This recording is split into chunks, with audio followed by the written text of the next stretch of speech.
Escuela para la Acción Estudiantil es una iniciativa del Centro de Estudios de la FECH que en su segunda versión, este año 2013, se realizó durante los meses de mayo y junio.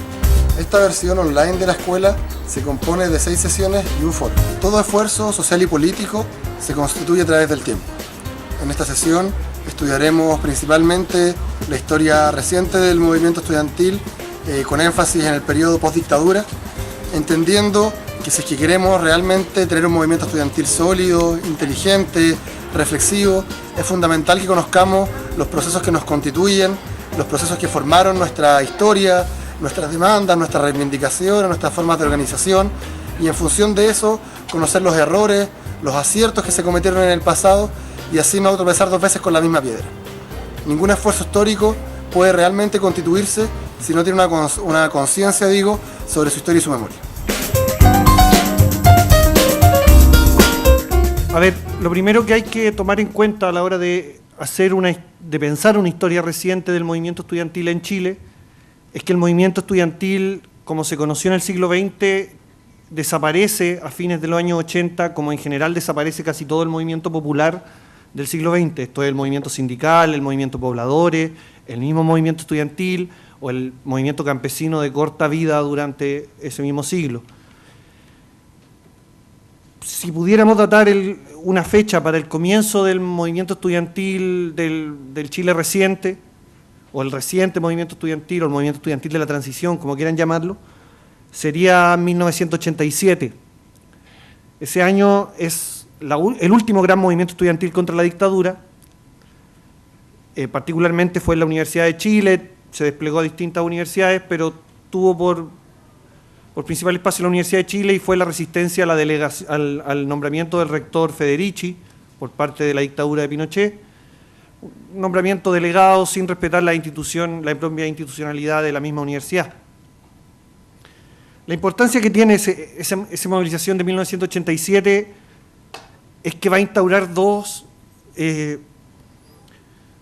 características que van a ser fundamentales en las distintas formas que va a tomar el movimiento social en general y en particular el movimiento estudiantil en los años siguientes y sobre todo en los años de la primera transición, del año 86-87 hasta el año 1993. Esto es, por un lado, la despolitización del movimiento estudiantil, es decir, su alejamiento de cualquier debate y conflicto particularmente político y su enfoque estrictamente hacia temas netamente educacionales, universitarios, propios del carácter de estudiante y no respecto al total de la sociedad. Segundo, la crítica que hasta ese momento se hacía a la dictadura y por lo tanto su correspondiente demanda por democracia es vaciada de contenido político y la democracia queda resumida al mero ejercicio electoral del voto.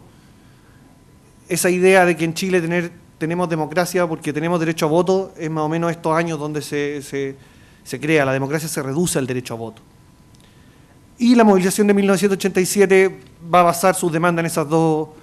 áreas, una demanda por mayor democracia absolutamente vaciada de cualquier contenido más allá del derecho a voto y, como les decía, una despolitización del movimiento estudiantil que lo aleja de las demandas políticas globales.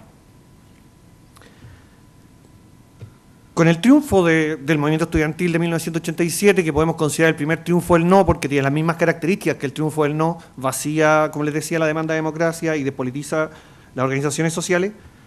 el movimiento estudiantil entra en un proceso de franca electoralización, es decir, la mayoría del movimiento estudiantil pasa de ser del activismo dentro de los campus a ser activista electoral de la batalla por el no. Esta electoralización, no en sí misma, sino debido a los contenidos que tenía, que eran contenidos referidos a esta idea vacía de democracia, va a tender a despolitizar primero el movimiento estudiantil y alejarlo de las demandas nacionales y a la larga quitarle toda radicalidad y desarticularlo. Por su parte, el movimiento secundario en 1989 hace su último gran esfuerzo en dictadura por intentar construir un pliego de demandas que los partidos de las juventudes de la Concertación en ese momento dilapidan, echan por tierra ese pliego y reemplazan como única resolución del Congreso de Estudiantes Secundarios de la FESES, de la Federación de Estudiantes Secundarios Santiago, del año 89, un apoyo cerrado al gobierno de Patricio Aylwin. Este itinerario de crisis del movimiento estudiantil se va a completar en 1992 con la primera movilización estudiantil en democracia, que correspondió a una disputa por la aplicación y cambio en el Fondo Solidario de Educación Superior, el sistema, cuando se creó el sistema de créditos estudiantiles anterior al crédito con aval del Estado. Y los estudiantes se movilizan contra esto, pero sus dirigencias bajan la movilización. Las franjas organizadas del movimiento estudiantil en ese momento, dirigencia intermedia y también las más altas, estaban conducidas principalmente por los partidos de la Concertación, las que consideraron que hacer una protesta, una movilización contra una medida del gobierno en el año 92, 2 años recién después de haber recuperado la democracia, lo consideraban una traición al mismo gobierno y un peligro ante una posible arremetida militar nuevamente, ante un nuevo golpe. Sabemos que eso nunca pasó y que no podría haber pasado, pero era el argumento de la juventud de la Concertación en ese año.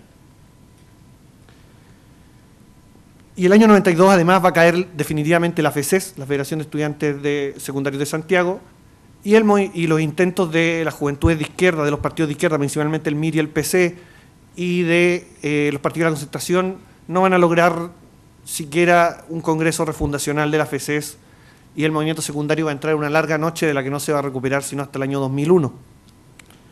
Esto no quiere decir que no haya habido organización estudiantil en los años 90, lo que quiere decir es que fue una organización muy atomizada, muy fragmentaria, de muy pocos colegios, donde se practicaba mucho la prohibición de organizarse, donde además los jóvenes no tenían ninguna intención de organizarse, y eso tiene que ver con el desarme político generacional. Los años 90 la juventud fue alejada por las buenas y por las malas de toda lectura y análisis político. Y aparte había plata, y cuando hay plata nunca hay mucha rabia.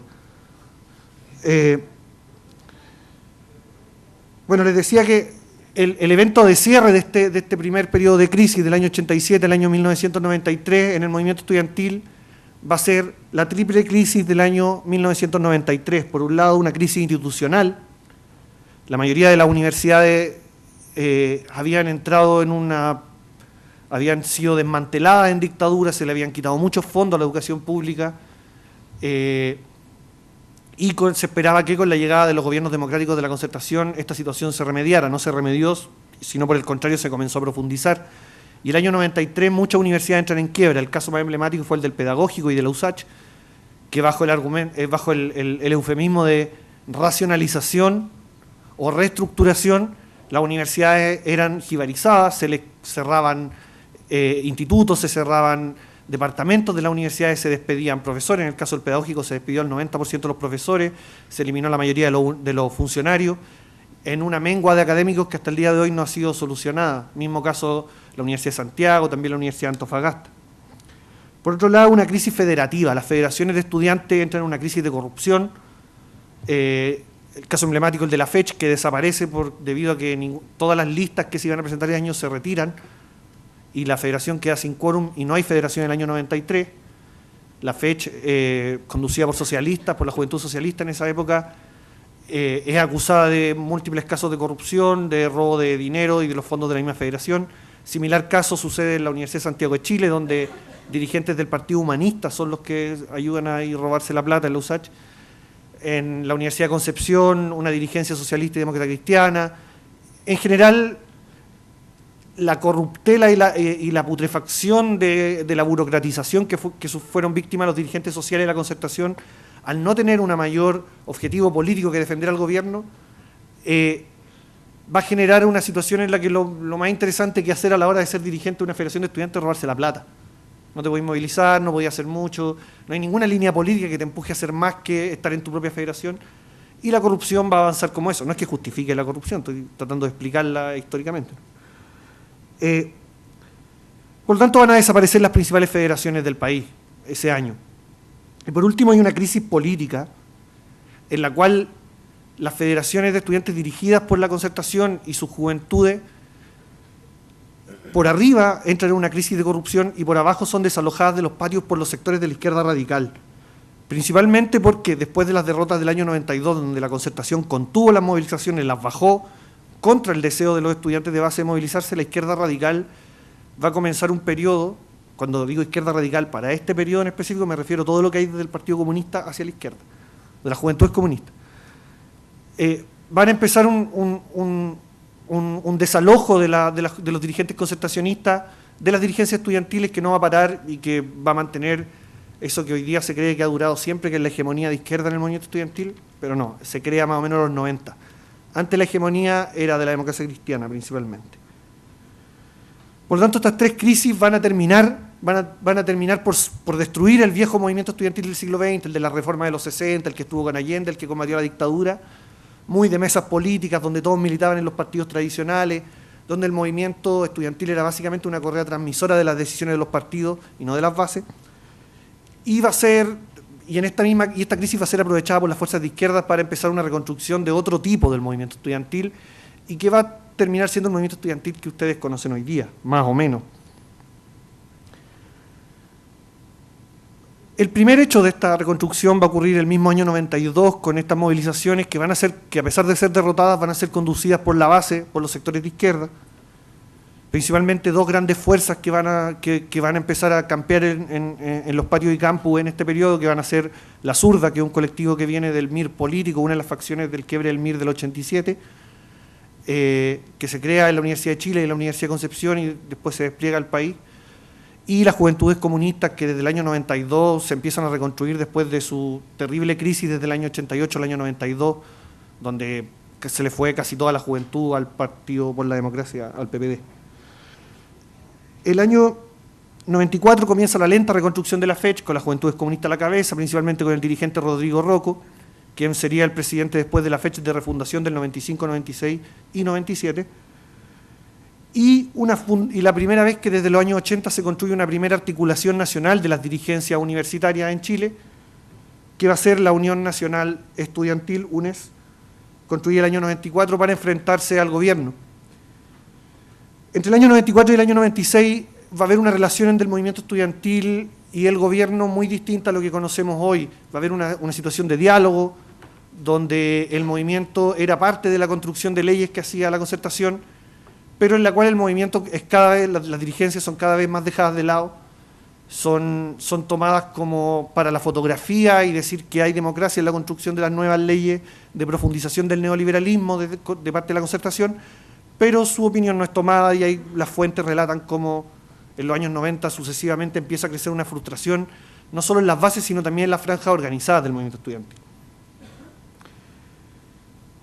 El año 96 va a ocurrir una de las primeras grandes movilizaciones ya derechamente no demandante por un problema de crédito o por una ley puntual, sino demandando reformas de fondo en la educación superior.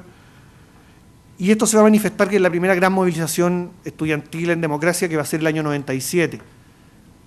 Los dos grandes temas del petitorio de ese año iban a ser, por un lado, el fin de la LOCE, de la antigua Ley Orgánica Constitucional de Educación, Ley Orgánica Constitucional de Enseñanza, perdón, y después la Ley General de Educación, que va a ser reemplazada el año 2007-2009 en ese proceso. La primera gran demanda era el fin de la LOCE, sobre todo por lo que hay que entender que en los años 90 el vuelito de la democratización todavía seguía, y la universidad y la mayoría de las instituciones de este país nunca se despinochetizó. El caso de los colegios de Providencia, donde recién están cambiando los directores que nombró la B desde la época de la dictadura, yo creo que es algo más o menos emblemático de eso. Las universidades chilenas no se han despinochetizado aún y todavía siguen operando las mismas prohibiciones para la organización o para la participación estudiantil que existen desde entonces. La demanda del 97 era principalmente eso, democratización. En segundo lugar, la agitación tenía que ver con un problema que va a ser eterno desde los años 90 hasta el año 2005, que va a tener que ver con la falta de fondos para el Fondo Solidario de Educación Superior, el actual crédito universitario. Como el Estado era quien otorgaba los créditos, era el Estado al que se le demandaban más fondos para esos créditos. O sea, sí, los estudiantes se movilizaban para pedir más derecho a endeudarse. Pero el año 97 también va a significar el fin de esa confianza, el fin de cualquier esperanza en que la concertación retomase un camino democratizador del país y que dejara de profundizar el neoliberalismo para el sistema educacional. Y a pesar de la derrota de las movilizaciones del año 97, que no van a ganar nada, principalmente porque la FECH y la FEUSACH negocian primero un cambio de su estatuto, que eliminó los estatutos pinochetistas que existían en esas universidades, abandonando al resto del movimiento estudiantil y generando una fractura que no se iba a recuperar hasta los años 2000. Entre el 97 y el año 2000 comienza una reflexión en la franja organizada del movimiento estudiantil, en la izquierda, que va a tener principalmente una maduración de la crítica al neoliberalismo, desde la demanda gremial por más derecho a endeudarse, desde la demanda por más democracia, hacia una demanda de crítica al neoliberalismo en su conjunto, que era algo muy novedoso para el periodo porque se asumía que el neoliberalismo era naturaleza, era el fin de la historia, no había nada que pudiera reemplazarlo porque era la ciencia superior y final de la economía, y por lo tanto que alguien empezara un cuestionamiento a eso significaba que la historia estaba viva, que el neoliberalismo no era la etapa final de la historia, y que por lo tanto se podía reflexionar sobre una nueva forma de hacer educación y por lo tanto hacer país. Esa misma reflexión va a ser acompañada también de un lento reconstruir del movimiento estudiantil que se va a expresar en la aparición de colectivos que van a tener por la particularidad que en los colegios, como les decía, o estaba prohibida la organización estudiantil o a nadie le interesaba organizarse. Y por lo tanto en los colegios tenía mucho más sentido organizarse en colectivos, en organizaciones, en pequeñas asambleas de base, en grupos de activistas de no más de 10 estudiantes, 10, 15 estudiantes, con un ámbito de acción que solo incluía al colegio mismo y que tenía la particularidad de ser a la vez una organización social y una organización política. Era de izquierda, pero también era la única organización que representaba a los estudiantes del colegio. Era la única, o más que representarlo, era la única organización de los estudiantes en el colegio, independiente de a cuántos representara. Ese proceso va a generar, principalmente en los liceos del centro de Santiago, una crítica a lo que entonces era la FECES, que se había reconstruido burocráticamente desde el Partido Comunista, y que va a ser quebrada el año 2000, en su último congreso, por los mismos dirigentes que constituían la FECES, va a ser disuelta, y estos colectivos y centros de alumnos más democráticos que existían en el centro van a construir la ACES, la famosa Asamblea Coordinadora de Estudiantes Secundarios, que se funda el año 2000 en el último congreso de la FECES y decide ser el primer congreso de la ACE, dirigidos por varios estudiantes de la izquierda radical, muy pocos de las juventudes comunistas que prefieren acercarse al Parlamento juvenil, aunque rápidamente lo abandonan, que era un espacio construido por el Parlamento para que los jóvenes jugaran como que tenían poder y donde participaban principalmente las juventudes de la Concertación. Este proceso va a decantar en lo que va a ser el mochilazo del año 2001, va a ser una protesta por problemas con el pase escolar, faltas de pase, tardanza en la entrega, y los pases que entregaban eran de pésima calidad, los raspapases les decían, porque los raspaban y eran como tarjetas, otros pases que habían sido desusados y los repintaban encima. Y estaban metidos personajes de la Concertación que los reimprimían, era una cosa muy corrupta y turbia.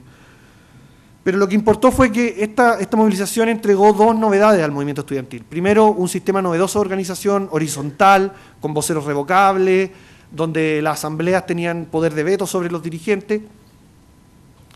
y que venía a reforzar tesis que en el mismo movimiento estudiantil universitario ya se venían planteando que tenían que ver con este fin del viejo movimiento estudiantil del siglo XX, de mesas políticas, de negociación entre partidos, y que en los 90 había tenido una frescura de democratización que le había permitido incluir herramientas que hasta ese momento no eran muy novedosas, que eran asamblea resolutiva. Hasta antes de los años 90 la asamblea era muy informativa y quien resolvía eran las dirigentes y la asamblea opinaba pero no resolvía mucho. Y por lo tanto elementos de democracia directa y de democracia participativa empiezan a existir en los años 90 y que con la aparición del movimiento secundario de nuevo tipo, digamos, de la ACE del 2001, se terminan por instalar como hegemonía dentro del movimiento estudiantil. Segundo elemento de importancia es que hay una emergencia de masas. Hasta este momento el movimiento estudiantil era las marchas del 97, que es la movilización más grande de los 90, su marcha más grande concitó 6.000, 7.000 estudiantes. Y era un movimiento que igual salía en la TL y era muy tomado en cuenta por la prensa. Eran movimientos de las franjas organizadas y politizadas del movimiento estudiantil, pero no de todos los estudiantes, ni de sus mayorías ni de nada, de grupos muy minoritarios y organizados, principalmente de los militantes de izquierda. Pero con el 2001 aparecen las masas. El 2001 los secundarios logran movilizar 30.000 estudiantes en Santiago, en repetidas ocasiones, y secundarios que no eran solamente los colegios del centro, sino también de los liceos de periferia, que era un elemento que siempre había estado más o menos ausente. Por su parte, el movimiento universitario había entrado en una reflexión muy internista, muy producto de esto que les decía, de la reflexión contra el neoliberalismo, y muy atrapado en la rutinización de la demanda por más crédito. Independiente de las voluntades de las organizaciones políticas que estaban detrás del movimiento estudiantil y de los dirigentes, el movimiento estudiantil de todas maneras todos los años tenía que movilizarse para pedir más créditos porque si no sus compañeros no podían estudiar. Y esto eran cifras siderales, o sea, en la Universidad de Chile de 18, 20.000 estudiantes, todos los años había que salir a pedir 1.500, 2.000 créditos más porque si no 2.000 estudiantes tenían que irse para la casa. En la UTEM, un tercio de los estudiantes no podían estudiar si es que no les daban más créditos, si es que no se movilizaban. Y eso tenían que hacerlo todos los años se perdía un mes de clase para que el Estado los dejara endeudarse. Esta rutinización del movimiento estudiantil, este vacío político, va a devenir en que el año en su nivel más bajo de desorientación política, o sea, más alto de desorientación política, a tal punto que el año 2003, por primera vez y única en su historia, la fecha es ganada por la derecha, con Felipe San Martín a la cabeza, producto principalmente con una votación minoritaria, pero que le permitió ser la lista más votada de todas maneras, producto de la división de la izquierda en 6 listas distintas. Esto caló hondo en la izquierda y fue el momento más bajo, digamos, de la izquierda del movimiento estudiantil y de los sectores más antineoliberales.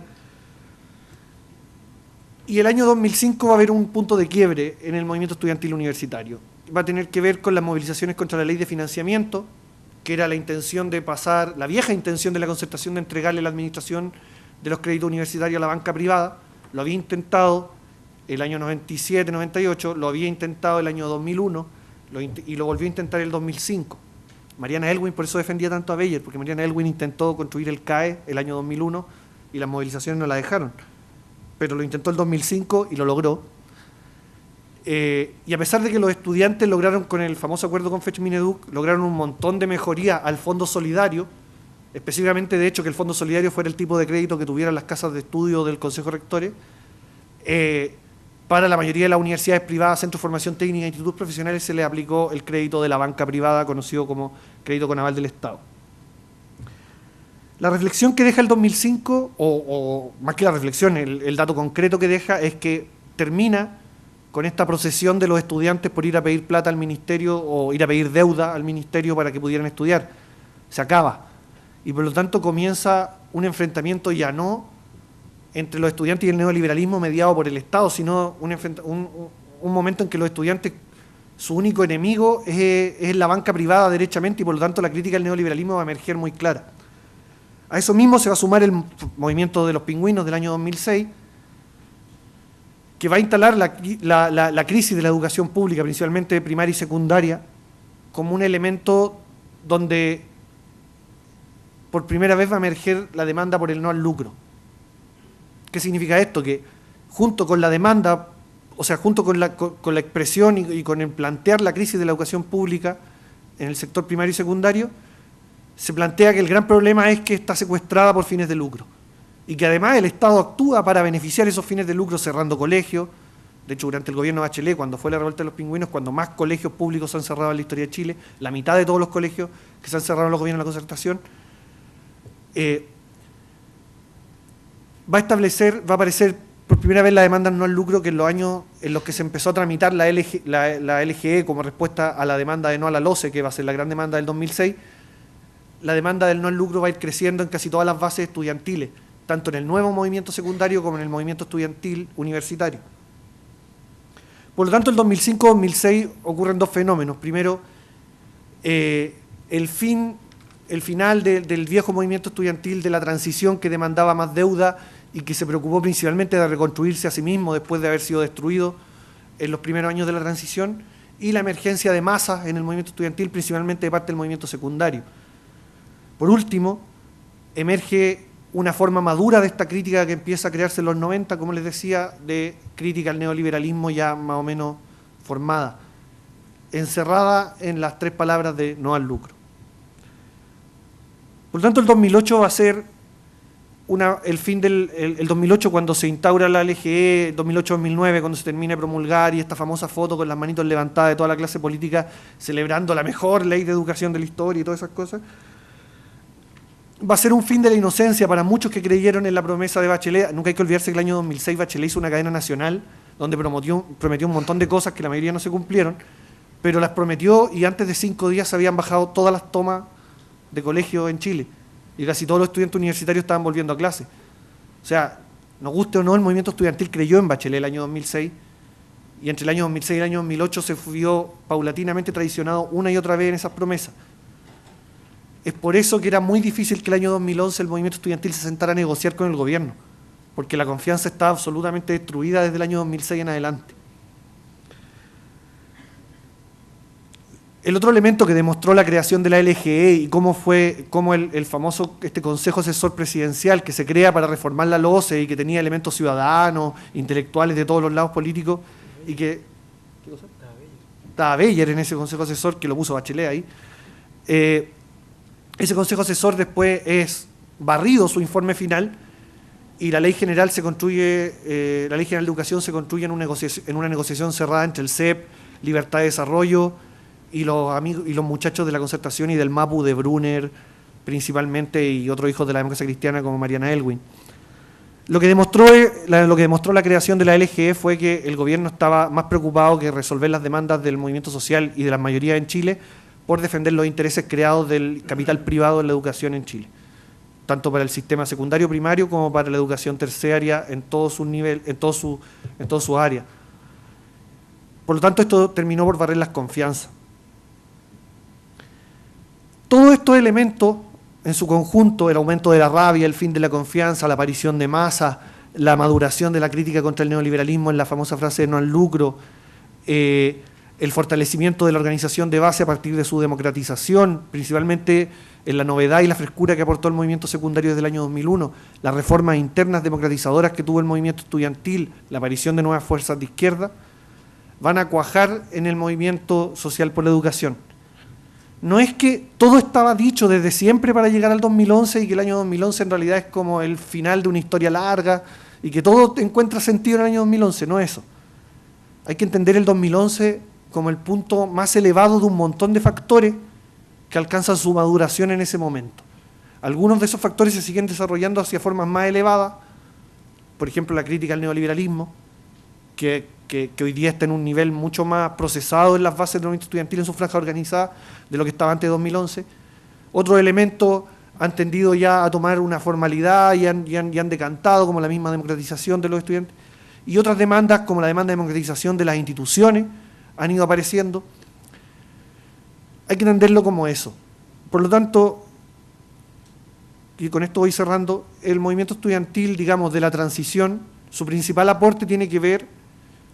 con una reforma de sí mismo, con un montón de ensayo y error, con un intentarlo una y otra vez, con un perder una y otra vez, para construir una reflexión interna que permitió producir el movimiento estudiantil, que es hoy día el primer movimiento social que hace política en el siglo XXI en Chile, y en general el movimiento social que cierra la transición el año 2011 y devuelve la historia, digamos. Nos habían dicho en los años 90 que la historia se había acabado, y